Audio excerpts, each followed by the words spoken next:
إن الحمد لله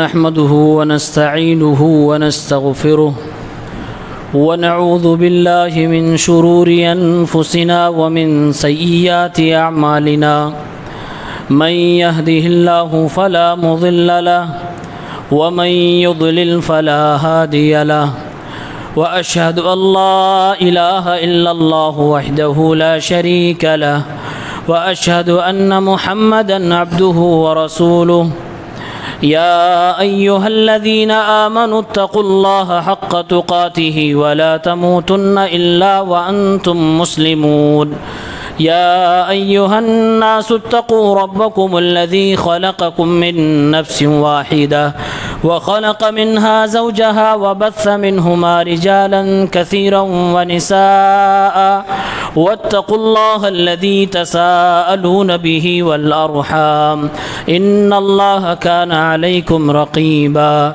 يا أيها الذين آمنوا اتقوا الله وقولوا قولا سديدا يصلح لكم أعمالكم ويغفر لكم ذنوبكم ومن يطع الله ورسوله فقد فاز فوزا عظيما أما بعد فإن خير الحديث كتاب الله وخير الهدي هدي محمد صلى الله عليه وسلم وشر الأمور محدثاتها وكل محدثة بدعة وكل بدعة ضلالة وكل ضلالة في النار أعوذ بالله من الشيطان الرجيم بسم الله الرحمن الرحيم وما كان صلاتهم عند البيت إلا مكاء وتصدية فذوقوا العذاب بما كنتم تكفرون.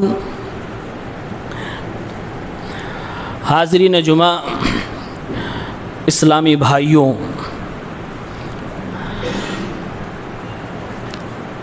ہم سب اچھی طرح سے جانتے ہیں کہ اسلام ایک صاف ستھرا اور سادہ دین ہے. ہمارا دین خرافات سے، بدعات سے، شرکیات سے بالکل پاک ہے.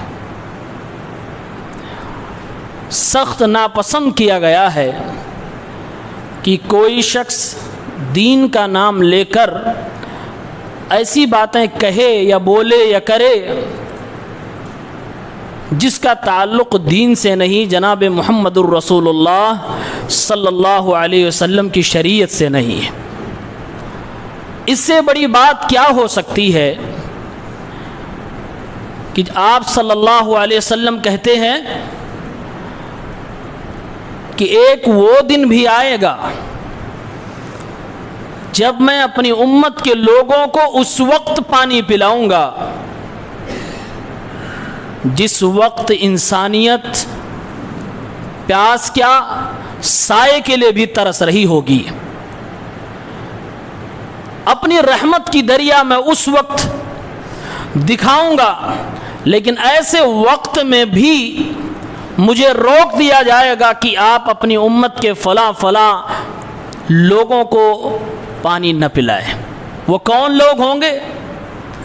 سحقاً سحقاً لمن غیر بعدی. یہ وہی لوگ ہوں گے جو کلمہ تو محمد الرسول اللہ صلی اللہ علیہ وسلم کا پڑھتے ہیں لیکن کرتے اپنے من کی ہیں، جن کے دین میں دین کے نام پر بدعات ہیں، خرافات ہیں، سادگی اور پاکیزگی ان کے دین سے نکل چکی ہے.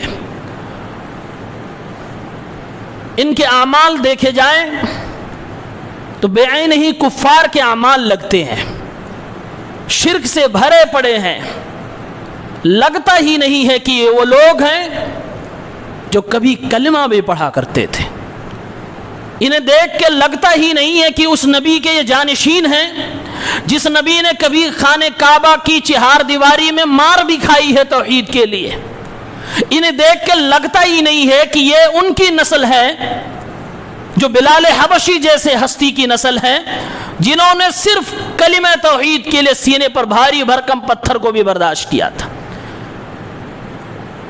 اس طرح کے لوگوں کی عورتوں کو دیکھ کے کبھی آپ یہ تصور بھی نہیں کر سکتے کہ یہ سمیہ کی جانشین ہو سکتی ہیں، جنہوں نے کلمہ شرک سے بچنے کے لیے جسم کے 2 ٹکڑے کروانا گوارا تو کر لیے، لیکن زبان سے بھی کلمہ شرک ادا نہ کیا۔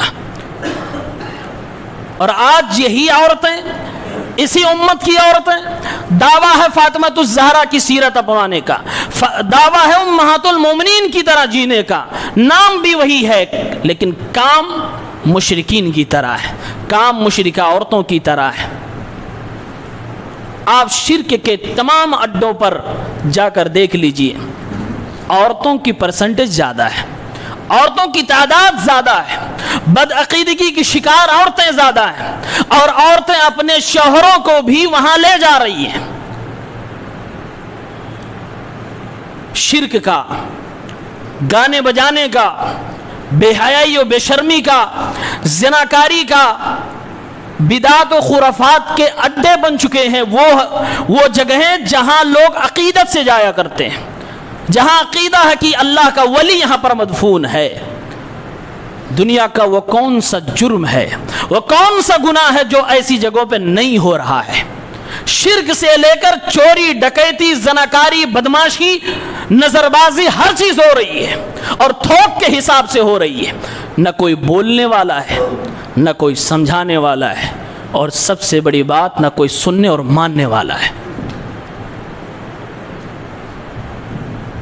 آپ جب ایسی جگہوں پہ جائیں، آپ کے کانوں سے اگر قوالی، شرکیہ قوالی کی آوازیں ٹکرائیں، ڈھول تاشے کی آوازیں ٹکرائیں، میوزیکل سانگز، اسلامی نشید کے نام پر گانے آپ کو سنائے جائیں، تو کیا آپ کے دماغ میں کبھی آئے گا یہ اسی نبی کی امت ہے جس نبی نے ایک بار جب کان میں کچھ بے حیائی والے جملے گئے تھے اشعار کی شکل میں، کان پہ آپ نے انگلی رکھی تھی اور اتنے دور تک چلے گئے جب تک کہ آپ کے کان سے آواز بند نہیں ہو گئی، اور آپ نے فرمایا تھا کہ یہ لوگ جو اپنی زبان سے بے حیائی اور بے شرمی کے الفاظ ادا کرتے ہیں، غزل کے طور پر، سانگز کے طور پر، گانے کے طور پر، اس سے بہتر تھا کہ انسانوں کی پیپ پی لیتے لیکن اپنی زبان سے اتنے گندے اشعار نہ کہتے۔ آپ کبھی اندازہ کر پائیں گے اسی نبی کی امت ہے جو آج ڈھول بھی بجا رہی ہے، تاشے بھی بجا رہی ہے، گانے بھی گا رہی ہے، غزلیں بھی چل رہے ہیں، اور شرکیہ جملے بھی دھڑلے سے ادا ہو رہے ہیں۔ میرے نبی صلی اللہ علیہ وسلم جو میوزک کو شیطان کی آواز کہتے ہیں، اس نبی کی امت نبی کی تعریف کر رہی ہے ڈھول تاشے پہ، نعتیں پڑھے جا رہے ہیں تو ڈھول تاشے میں۔ جس نبی نے شرک کو مٹانے کے لیے اپنی زندگی داؤں پہ لگائی ہو، اپنی بیٹیوں کے طلاق کو بھی برداشت کیا ہو، لیکن شرک سے کبھی آپ نے سمجھوتا نہ کیا ہو، اس نبی کی امت اپنے ذاتی فائدے کے لیے، تھوڑی دیر کے منورنجن کے لیے سب کچھ کر جاتی ہے، نبی کی محنتوں پہ پانی پھیر جاتی ہے۔ افسوس ہے ایسے امتی ہونے پر، ہمیں اور آپ کو اندازہ ہونا چاہیے۔ آج یہ میلے، ٹھیلے، عرس جو بھی ہو رہے ہیں، اس کا اسلام سے کوئی تعلق نہیں ہے۔ ممبر رسول سے بڑی امانت داری اور ذمہ داری کے ساتھ کہتا ہوں، اللہ کی قسم ہے، رسول اللہ کی شریعت اس سے پاک ہے، رسول اللہ کا دین اس سے پاک ہے، ابو بکر صدیق کا، عمر فاروق کا، عثمان ذو النورین کا، علی حیدر کا دین اس سے پاک ہے، دین اس سے پاک ہے، اس کا اسلام سے کوئی تعلق نہیں ہے۔ یہ اسلام تو نہیں ہو سکتا، کچھ اور نام آپ دے لو، لیکن ان کی ڈھٹائی تو دیکھیے، دلائل کچھ نہیں ہے، براہین کچھ نہیں ہے، ثبوت کچھ نہیں ہے، پھر بھی صحیح العقیدہ سنی خود کو کہے جاتے ہیں، پھر بھی اپنے آپ کو سب سے اوریجنل مسلمان بتانے پہ تلے ہوئے ہیں۔ یہ ان کی چوری کے بعد ان کی سینہ زوری ہے۔ اور اس کا مطلب کیا ہوتا ہے؟ اور اس کا مطلب ہوتا ہے شادی۔ شادی کو عرس کی میننگ ہے شادی۔ سوال کرو کیوں بھائی یہ نام ہے؟ کہا جناب کی شادی ہے۔ آپ کبھی غور کریں اس امت میں کتنے ایسے نوجوان لڑکیاں اور لڑکے ہیں جو جوانی کی دہلیز کا عبور کر کے ایک ایسی عمر کو پہنچ چکے ہیں جہاں منٹوں میں ان کا ایمان کا سودا ہو سکتا ہے، جہاں منٹوں میں ان کی عزت و حیا داؤ پہ لگ سکتی ہے، صبح ہوتے ہی وہ بدنام ہو چکے ہوتے ہیں، شام کو صحیح سالم تھے، صبح ہوتے ہیں کسی کے محبت میں گرفتار ہو چکے ہوتے ہیں۔ ایسی حالت اس امت کی ہو چکی ہے، ایسے وقت میں اس امت کے لوگ کروڑ روپے خرچ کر رہے ہیں ایسے لوگوں کی بارات کے لیے، ایسی ہستیوں کی شادی کے لیے جن کو دنیا سے گئے صدیاں گزر چکی ہیں۔ امت کا جوان جس کو شادی کی ضرورت ہے اسے مناسب رشتے نہیں مل رہے، امت کی لڑکیاں جو شادی کے لیے اندر ہی اندر گھٹتی جا رہی ہیں، پگھلتی جا رہی ہیں، ماں باپ سے کہہ نہیں پا رہی ہیں، ان کے مناسب رشتے نہیں مل رہے ہیں، اس امت کے لوگ بڑے شوق سے تیاری کے ساتھ پیسے خرچ کر کے شادی کی بارات میں جا رہے ہیں۔ جہالت اس سے بھی زیادہ ہو سکتی ہے؟ نہیں ہو سکتی ہے۔ اس لیے پھر کہتا ہوں اس کا دین سے کوئی تعلق نہیں۔ ڈیٹ بھی وہ ہوگی جو جناب اعلیٰ کی وفات ہوگی۔